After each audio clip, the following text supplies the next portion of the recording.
terms of the ease of business here, right? We hear a lot of people talking about how difficult it is here, and yet in a recent interview, I also heard you talk about how, to set up a business, when you had to set up your business, it took you 9 months or something. Yeah, it took me 9 months to get the approval. And now those kinds of things are easier. So what are some of the things that are easier now, or maybe easier in the near future, and what are some of the things that are getting increasingly more difficult? Oh, it's a lot easier now. I think you have to give Xi Jinping credit. He's really knocked out a lot of the corruption on the day-to-day basis. So just getting the permits to start a company is a fairly easy process now. You don't have to worry as much about the government coming in and just knocking you out completely arbitrarily. Now they take much more of, are you doing something illegal? And the laws are a lot more transparent now than 15 years ago. I mean, 15 years ago, it was chaos. Could you set up a consulting company? Could you set up a IT training company? Could you set up a media company? It was all gray area. Now it's much clearer about what you can do. So the speed is better, the cost is lower, and you now have this ecosystem of lawyers and accountants that can help you go through the process much better than when I started CMR. In terms of entering the market here, what would you say are some of the critical barriers to entry for smaller entrepreneurs? If they don't speak Chinese, is that a problem? If they don't really understand the Chinese culture, if they haven't actually lived here or worked here for a while, what would you say are some of the key elements of? I think if you don't speak the language, it's a real problem as an entrepreneur.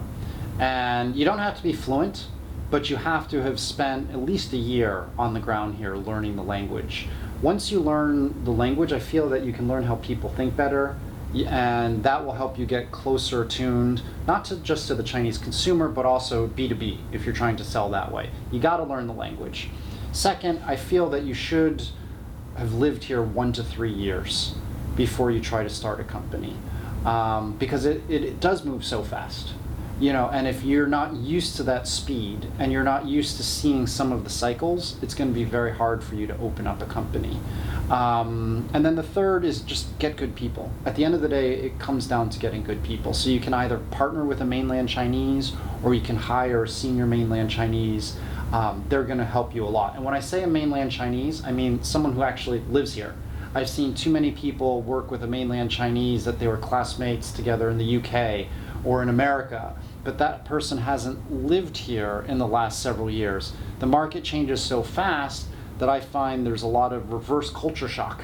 You get a mainlander who's been in the UK studying for 5 years. When they come back here, they're useless because they don't know what's going on in the marketplace anymore.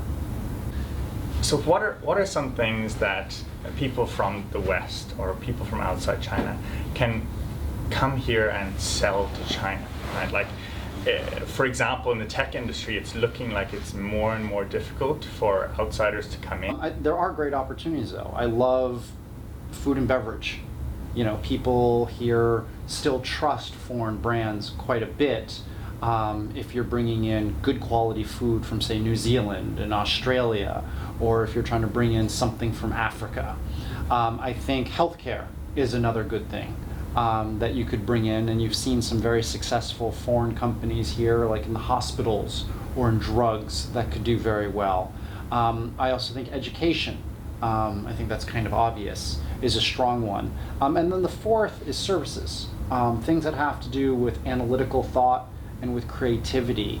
I still think that there's good opportunities if you're a more senior foreigner to bring in that type of service. One of the patterns that I've seen here, and please correct me if you haven't seen this or you think it's different, I've seen a lot of foreigners succeed here by coming in and starting small, but starting with the foreign community here, starting with selling to foreigners in some sort of way and getting it to a place, getting the business sort of to an organic place where it actually runs and they're generating some income.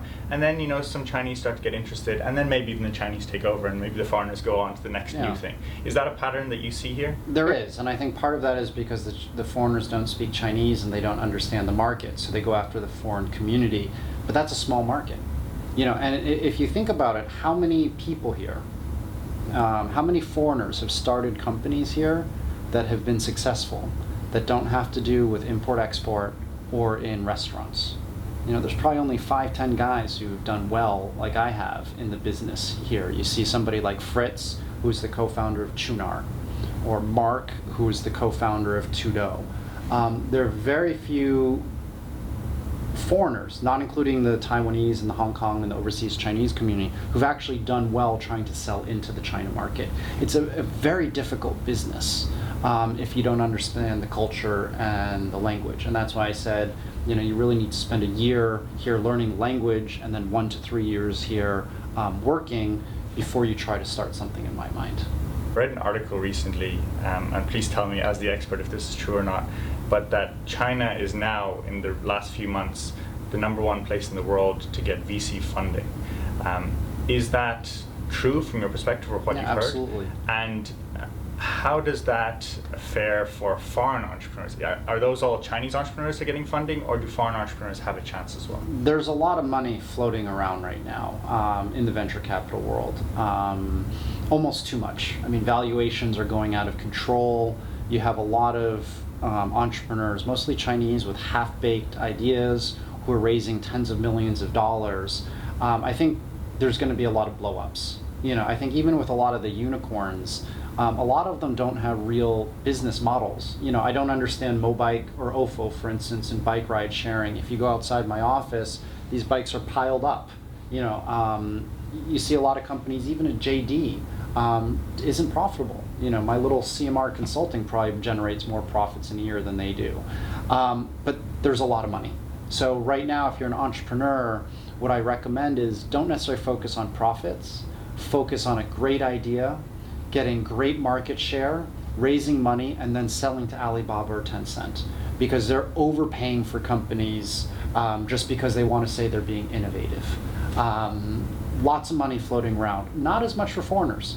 Again, I haven't seen that many foreigners do well in the long term unless it's selling to other foreigners, except for maybe in the digital marketing and some of the creative spaces like I mentioned. So if you were to imagine that you had to start from scratch here in China, maybe you're younger, maybe you're 20 or 30 or something like that, and you know what you know about the market now, what space would you get into and where in China would you start? Well, if I was 20 years old, you might not like this, but I probably wouldn't come into China. And the reality is that so many Chinese are controlling things, or you have foreigners like me who've been here and we're able to see the ideas and grow. If I was 20 years old, I'd probably go to Africa. I think there's a lot of great opportunities in Ethiopia, maybe even in Nigeria. I'm not familiar with Africa well. I'm going there soon for the 3rd time, and I'm looking around for investments there. Or I would go into countries like Vietnam and Indonesia, where I am actually doing more business. Less mature markets, basically. Yeah, I'm an entrepreneur. A lot of people view me as a strategy consultant. Frankly, I'm not. Okay, I've got team members who are strategy consultants, like Ben, who I mentioned was my first hire. I'm an entrepreneur, and so I'm looking for risky areas that are just growing, just starting. That's my personality. But if I had to come into a place like China at age 20 as an entrepreneur, as a foreigner, I would not go to Shanghai or Beijing. The markets are way too expensive. It's controlled too much by people like me. I would go to a 5th-tier city. I'd go to a place like in Sichuan. I might even maybe go to Chengdu and base your operations there and try to do your business in a 3rd, 4th, 5th-tier city. I would look at places like provinces like Hunan or Henan, maybe even Gansu or Qinghai. I think there's a lot of great opportunities out there, over the next 10 years to get rich. But it'll be tough. And you definitely need Chinese if you're out there. You definitely need Chinese. I think if I didn't have Chinese, I'm not sure how I would have been able to exist in the country, especially 20 years ago. It was hard. When I first moved to Tianjin, there was only one store in the whole city that sold fresh milk. There was the store at the Sheraton Tianjin, and every weekend my roommate and I would ride our bicycles and go there and save up all of our kwai just to buy a little carton of fresh milk. Now it's a lot easier, of course, But if you're getting into some of the fifth-tier cities here, it still might not be that easy. But that's where I would go. Always go to the place where there's large populations and it's backward. That's the best place as an entrepreneur. Don't be in a Shanghai. Don't be in a Beijing. So for you, for CMR, what's next? What are you looking? What's on your horizon? Well, I've been spending a lot of time at CMR Capital, our sister company. So CMR right now, we're still continuing to grow. We're hiring more people. Business is growing very well. I've been looking at other investments. So some of the things, for instance, I've been looking at in the last 6 months is one, I was thinking about opening up a real estate private equity fund, investing in Vietnam. So a small fund, 10, 20 million US dollars, and buy 50 apartments in Saigon or in Phu Quoc. I've been looking at investing in the RV sector, recreational vehicles, because we see that Chinese now want to do more domestic tourism in the beautiful natural areas like at Qinghai, and they want to do more of their self-driven trips. I've been looking at investing in the hospital medical sector, medical tourism. I've been looking at investing in fitness, health and wellness, because that's a major trend.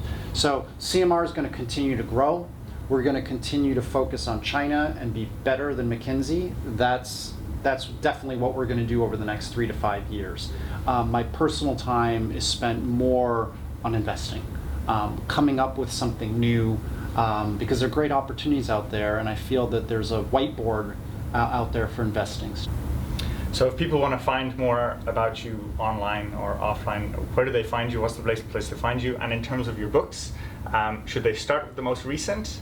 Should they move backwards, or should they start at the beginning? What would you recommend? I think it depends. Like if you're just coming to China for the first time, you should read End of Cheap China. That was made for people to learn about the country if they hadn't had experience here. End of Copycat China is a great book. That was my second one on the business side. I also wrote a book, How to Get into Harvard for Chinese, but let's not count that. That one's looking at innovation in the country and the fierce competition moving up. And then The War for China's Wallet, which is my latest, is really meant for people who understand China and for people who are very interested in politics globally. If you're first coming into the market, read End of Cheap China. That's the gold standard. That one still actually outsells End of Copycat China on a monthly basis, and I think it might even outsell The War for China's Wallet. It's a good intro China 101.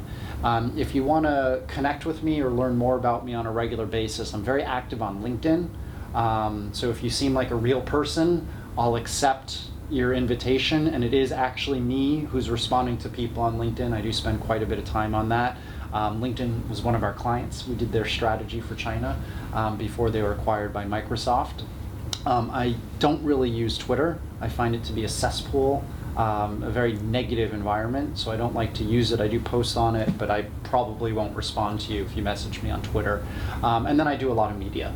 I've cut back, and I'm letting some of my employees do media more, but I'll still do stuff at Marketplace for NPR, or I'll do TV interviews for CNN, or do a lot of quotes for Financial Times or the Washington Post, and that's how you can sort of follow me.